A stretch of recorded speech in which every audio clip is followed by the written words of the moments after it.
प्रीज the Lord. आज का Bible वचन प्रेरितों के काम 17 का 24 और 25। जिस परमेश्वर ने पृथ्वी और उसकी सब वस्तुओं को बनाया, वह स्वर्ग और पृथ्वी का स्वामी होकर हाथ के बनाए हुए मंदिरों में नहीं रहता, ना किसी वस्तु का प्रयोजन रखकर मनुष्य के हाथों की सेवा लेता है, क्योंकि वह तो आप ही सबको जीवन और श्वास और सब कुछ देता है। यह वचन प्रेरित पौलुस ने कहा था जब एथेंस नगर में लोगों को परमेश्वर के विषय में समझा रहा था। वहाँ लोग बहुत से देवताओं की पूजा करते थे और सोचते थे कि परमेश्वर सिर्फ मंदिरों में रहता है, लेकिन पौलुस साफ बताया कि सच्चा परमेश्वर ऐसा नहीं है। परमेश्वर सृष्टि का रचने वाला है। वचन कहता है, जिस परमेश्वर ने पृथ्वी और उसकी सब वस्तुओं को बनाया। इसका अर्थ है कि संसार अपने आप नहीं बना। पृथ्वी, आकाश, समुद्र, पहाड़, पेड़ पौधे, पशु पक्षी और हम सबको परमेश्वर ने बनाया है। जब हम आकाश में सूरज देखते हैं, चाँद देखते हैं, हवा में सांस लेते हैं, तो हमें याद रखना चाहिए कि यह सब परमेश्वर की रचना है। परमेश्वर केवल एक छोटे स्थान का नहीं, बल्कि पूरे ब्रह्मांड का निर्माता है। परमेश्वर स्वर्ग और पृथ्वी का स्वामी है। वचन के आगे है लिखा है, वह स्वर्ग और पृथ्वी का स्वामी होकर। इसका मतलब है कि परमेश्वर सबसे बड़ा राजा है। उसका अधिकार हर जगह है। वह केवल एक देश, एक शहर या एक मंदिर तक सीमित नहीं है। हम लोग सोचते हैं कि परमेश्वर सिर्फ चर्च में मिलेगा या सिर्फ किसी खास जगह पर मिलेगा, लेकिन वचन बताता है कि परमेश्वर हर जगह है। वह स्वर्ग का भी और पृथ्वी का भी स्वामी है। परमेश्वर हाथ के बनाए मंदिरों में सीमित नहीं है। वचन कहता है, हाथ के बनाए हुए मंदिरों में नहीं रहता। इसका मतलब यह नहीं कि मंदिर या चर्च गलत हैं, पर इसका मतलब यह है कि परमेश्वर को हमें दीवारों में बंद नहीं कर सकते। मनुष्य मंदिर बनाता है, लेकिन परमेश्वर उससे भी बड़ा है। परमेश्वर केवल भवन में नहीं रहता, वह हमारे दिल में रहना चाहता है। आज बहुत से लोग सोचते हैं, मैं चर्च गया तो परमेश्वर मिल जाएगा, लेकिन असली बात यह है, परमेश्वर हमारे साथ हर समय है, घर में भी, रास्ते में भी, अकेले में भी। परमेश्वर को हमारी सेवा की ज़रूरत नहीं है। वचन कहता है, ना किसी वस्तु का प्रयोजन रखकर मनुष्य के हाथों की सेवा लेता है। इसका मतलब है कि परमेश्वर गरीब नहीं कि उसे हमारी चीज़ों की ज़रूरत पड़े। हमें कई बार सोचते हैं, मैंने परमेश्वर को यह दिया, वह खुश हो जाएगा। परमेश्वर हमारे दिए हुए से बड़ा है। परमेश्वर को हमारी चीज़ों की ज़रूरत नहीं, पर उसे हमारा दिल चाहिए, हमारी भक्ति, प्रेम और विश्वास चाहिए। परमेश्वर ही सबको जीवन देता है। वचन का सबसे सुंदर भाग है, क्योंकि वह तो आप ही सबको जीवन और श्वास और सब कुछ देता है। सोचिए, हम सांस ले रहे हैं, ये किसकी देन है? हम जी रहे हैं, ये किसकी कृपा है? परमेश्वर ही हमें जीवन देता है, सांस देता है, भोजन देता है, परिवार देता है, सुरक्षा देता है, आशीष देता है। हमारा एक दिन भी परमेश्वर के बिना हम नहीं चल सकते। इसलिए हमें घमंड नहीं करना चाहिए। हर सुबह उठकर हमें कहना चाहिए, प्रभु धन्यवाद, आपने मुझे आज जीवन दिया।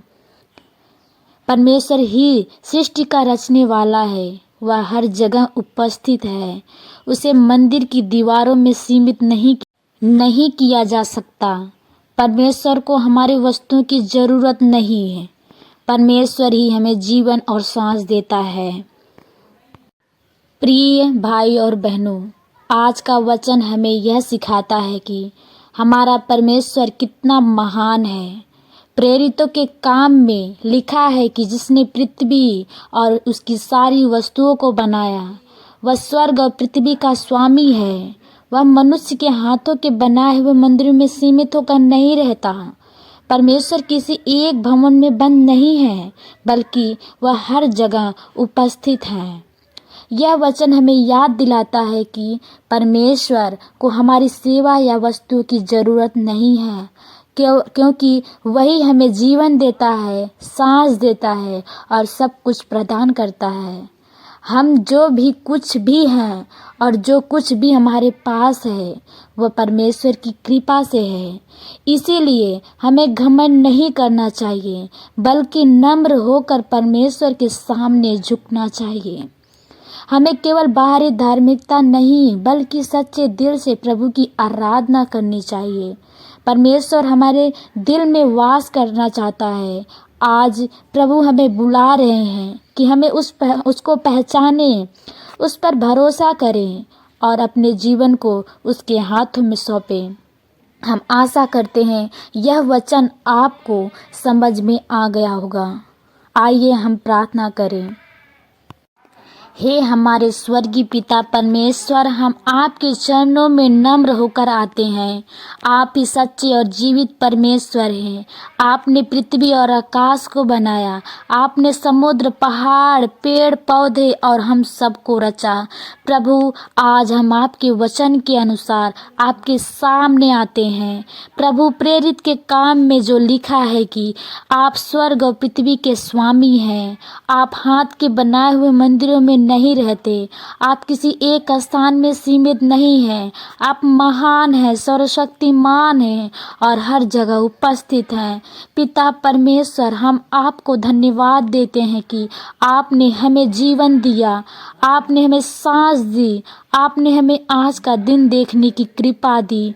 प्रभु, हम जानते हैं कि हमारा हर सांस आपकी देन है। हमारे पास जो भी कुछ है वह आपकी कृपा से है। हे प्रभु, कई बार हम भूल जाते हैं कि हमारा जीवन आपके हाथों में है। हम सोचते हैं कि हम अपने बल से जी रहे हैं, लेकिन आज हम स्वीकार करते हैं कि आप ही हमें जीवन और सांस और सब कुछ देते हैं। प्रभु, हमारे दिल को साफ कीजिए, हमारी सोच को बदल दीजिए। हमें सच्ची आराधना करना सिखाइए, केवल बाहर से नहीं, बल्कि पूरे मन से। प्रभु, आप हमारे दिल में वास करना चाहते हैं। आज हम अपना दिल आपके लिए खोलते हैं। आप हमारे जीवन के राजा बन जाइए। हे प्रभु यीशु, आप हमारे उद्धार करता हैं। आपने क्रूस पर हमारे पापों के लिए बलिदान दिया। आपने हमें नया जीवन दिया। आज हम आपके नाम की स्तुति करते हैं। प्रभु, जो भी इस प्रार्थना को सुन रहे हैं, उन पर अपनी कृपा कीजिए, उनके घर में शांति दीजिए, उनके मन में आनंद भर दीजिए, उनकी हर एक चिंता को दूर कर दीजिए। प्रभु, जो दुखी हैं उन्हें सांत्वना दे की, जो बीमार हैं उन्हें चंगा कीजिए, जो कमज़ोर हैं उन्हें बल दीजिए, जो निराश हैं उन्हें नई आशा दीजिए। हे परमेश्वर, आप महान हैं। आप ही सब कुछ देने वाले परमेश्वर हैं। आपका वचन कहता है कि आप किसी वस्तु का प्रयोजन रखकर मनुष्य के हाथों की सेवा नहीं लेते, क्योंकि आप स्वयं ही सब कुछ देने वाले हैं। प्रभु, आज हम यह समझना चाहते हैं कि हम आपको कुछ देकर महान नहीं बना सकते, क्योंकि आप पहले से ही महान हैं। हम आपको कुछ देकर पूरा नहीं कर सकते, क्योंकि आप संपूर्ण हैं। लेकिन प्रभु, आप हमारे दिल को चाहते हैं। आप हमारी सच्ची भक्ति चाहते हैं। आप चाहते हैं कि हम आपको जानें, आप पर विश्वास करें और आपके साथ चलें। हे प्रभु, हम धार्मिक दिखावा से बचाएं, केवल बाहरी आराधना नहीं, बल्कि अंदर से सच्ची आराधना करने पाएं। पापा, हमें हर समय आपकी उपस्थिति का अनुभव कराइए। जब हम उठे तब भी आप हमारे साथ हो, जब हम सोए तब भी आप हमारे साथ हो, जब हम रोएं तब भी आप हमारे साथ हो, जब हम हंसे तब भी आप हमारे साथ हो। हे प्रभु, आज हम आपके सामने अपने सारे बोझ रख देते हैं। जो लोग परेशान हैं, प्रभु ने शांति दी। जो लोग आर्थिक तंगी में हैं, प्रभु उनकी ज़रूरतों को पूरा कीजिए। जो लोग नौकरी के लिए संघर्ष कर रहे हैं, प्रभु उनके लिए द्वार खोल दीजिए। जो लोग परिवार में के कलह में गुजर रहे हैं, प्रभु उनके घर में मेल कराइए। प्रभु, जो माताएं रो रही हैं, उनकी आंखों की आंसुओं को पोंछ दीजिए। जो पिता चिंता में हैं, उन्हें भरोसा दीजिए। हे प्रभु यीशु, आपने कहा है मेरे पास आओ, मैं तुम्हें विश्राम दूंगा। आज हम आपके पास आते हैं। प्रभु, हमारे जीवन में नया कार्य कीजिए। हमारे मन को बदल दीजिए, हमारे विचारों को शुद्ध कर दीजिए, हमारे दिल को पवित्र कीजिए। पिता, हम चाहते हैं कि हमारा जीवन आपकी महिमा के लिए हो। हम जहाँ भी जाएं, लोग आपके प्रेम को देखें। हे प्रभु, आप ही जीवन देने वाले हैं, आप ही सांस देने वाले हैं, आप ही सब कुछ देने वाले हैं।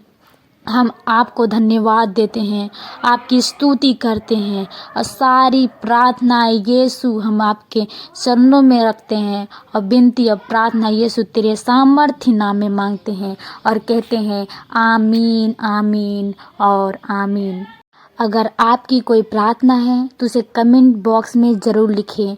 हम आपके लिए प्रार्थना करेंगे और प्रभु आपको बहुतायत से ब्लेस करे। आमीन।